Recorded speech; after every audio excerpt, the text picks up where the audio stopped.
Salut les sportives et les sportifs, j'espère que vous êtes en forme. Nous retrouvons aujourd'hui pour une nouvelle vidéo. Donc aujourd'hui les amis, on va parler des produits laitiers. Je pense que vous sentez mon enthousiasme.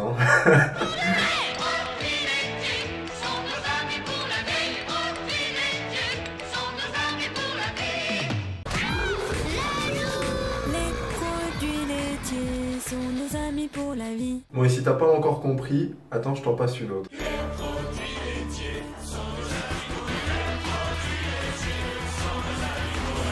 Encore.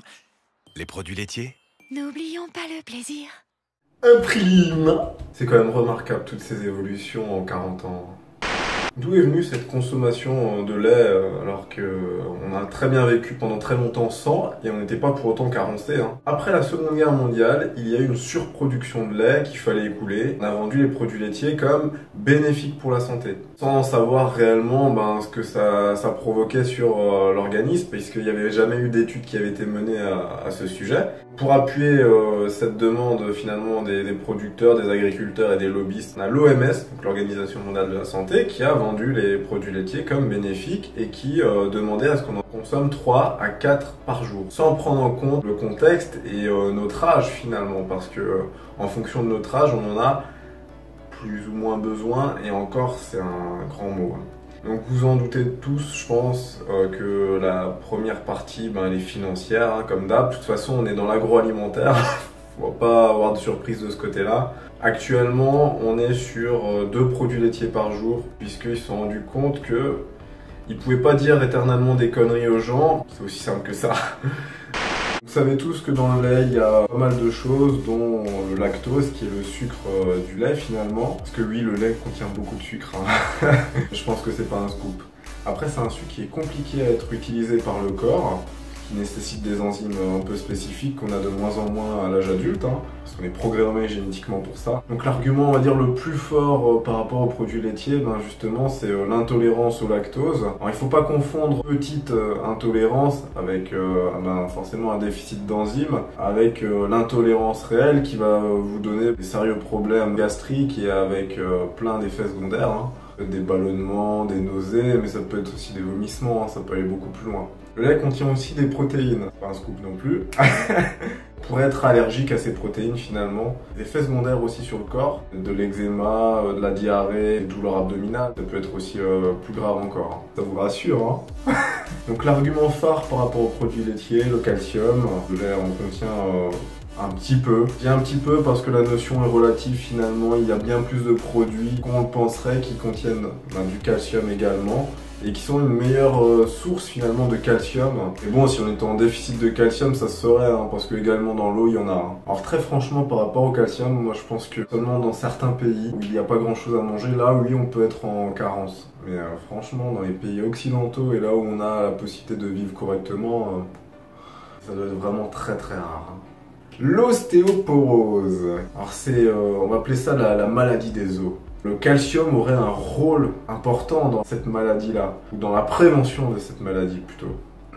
Oui, je suis sceptique. Je vous invite à faire des recherches de ce côté-là pour voir si le calcium a réellement un rôle dans l'ostéoporose. En tout cas, par rapport aux produits laitiers, il y a une hormone qui s'appelle IGF-1. Les détracteurs vont dire que le lait en contient beaucoup. Je pense que c'est exagéré parce que, ok, il doit y en avoir, mais beaucoup me semblent exagérés, vraiment. Une hormone qui permet la croissance de tout état et de toute chose finalement, et elle accélérerait la fragilité osseuse, ça reste à voir. Il y a des études récentes qui vont vous dire que ça augmenterait les fractures de la hanche chez la femme, mais également chez l'homme, avec un pourcentage à peu près de l'ordre de 7 à 10%. Alors bien sûr, il faut prendre en compte aussi les habitudes alimentaires des gens, c'est pour ça que les études actuelles ne sont pas ultra fiables, parce qu'elles ne prennent pas tous les paramètres en jeu. J'aimerais faire une petite aparté par rapport à une métaphore qui me semble très intéressante. Si on relie le fait qu'on a besoin du lait quand on est plus jeune et qu'on n'en a plus besoin à l'âge adulte, c'est comme si vous partiez avec une Ferrari et que vous finissiez avec une Fiat Punto. Est-ce que ça en vaut la chandelle ? On va parler aussi du diabète. Forcément, s'il y a du sucre et qu'il y a plein de choses dans le lait, forcément ça aura un rapport avec le diabète. C'est très intéressant finalement parce que le lait va influencer le diabète de type 1 et va prévenir le diabète de type 2. Donc ok, ça va être bénéfique, mais franchement, pour 1 ou 2%, c'est très très modeste. Hein. Par rapport aux maladies cardiovasculaires, il semblerait pareil que le lait protège. Encore une fois, ça me fatigue.